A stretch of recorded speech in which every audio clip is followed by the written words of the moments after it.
I would like to invite once again on the stage, this time Madam Amanda Watkins, Deputy Director of the European Agency for Development in Special Needs Education, and Mr. Terry Walthall, Expert in Technology and Inclusive Education, Independent Education. I know that you have split your presentation, but you are together in this point, so yes, please welcome and thank you. Thank you. As Maria explained, this is going to be a little bit of a double act. Terry and I would like to present to you some information about examples that have come from the agency's ICT for Inclusion project. Now, you may notice that the title we've put on the slide here and the title in the programme is slightly different. And the reason for this is that when we've been doing work with some of our countries, they have suggested that if we talk about good examples, what criteria are we saying things are good by? And what might be good for one person or in one context might not be good for another person or in another context. So what we decided to look at was innovation. Innovative uses of ICTs, either different combinations of ICTs or using mainstream technologies in different ways. So we'd like to present to you some concrete examples that come from the project. And as part of our work, we've actually been able to collect together 50 country examples of different uses of ICT to support learners with disabilities and special educational needs. We're still working on a database to present those examples in the most effective and accessible way. But that should be available by the end of the year, and hopefully we'll be able to send the organisers of this conference the link, and then it can be circulated to you all. It will be available from our project web area, which is the European Agency website address, and then under projects, ICT for I.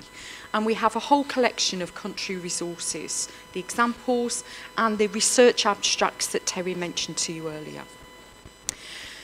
Now, before Terry shows you some examples that we hope you'll find interesting and maybe thought-provoking, we thought it would be useful to just give a little bit of an overview of some issues that we'd like to pick up on at the end, which relate to all examples.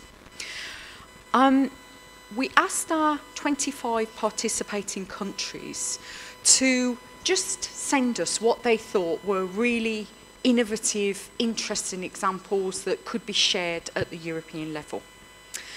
We asked them to link to one of the 5 themes that have already been presented to you this morning for our project, so equity, access, training, research, and data monitoring and collection. Of the 50 examples we received, the majority of the information from the countries really related to promoting equity and access. And this sort of reinforced the message for us that the areas of training, the areas of research, which involves users and involves different stakeholders, and the area of monitoring ICT for inclusion usage really still needs a little bit of exploration.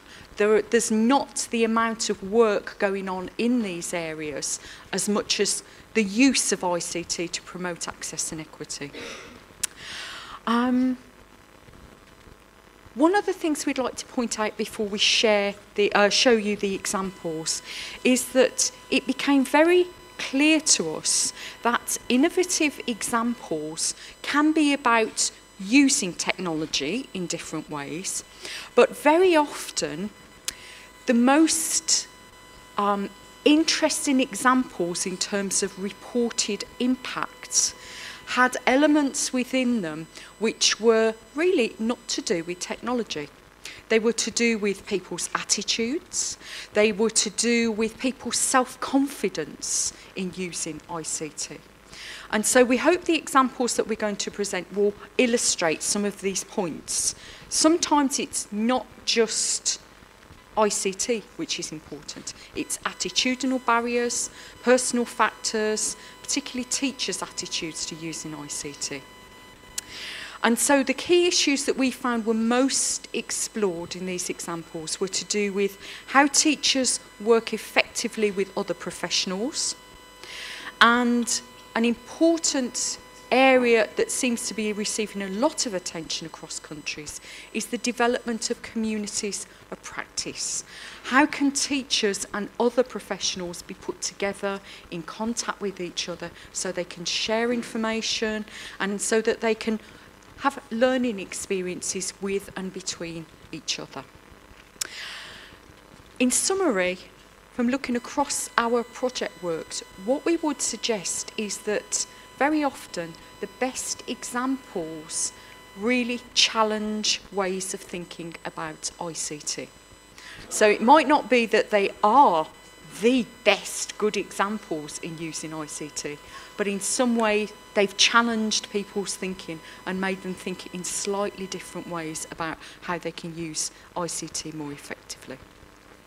So with that, I'll hand over to Terry, and he'll show a few little examples for you in some more detail.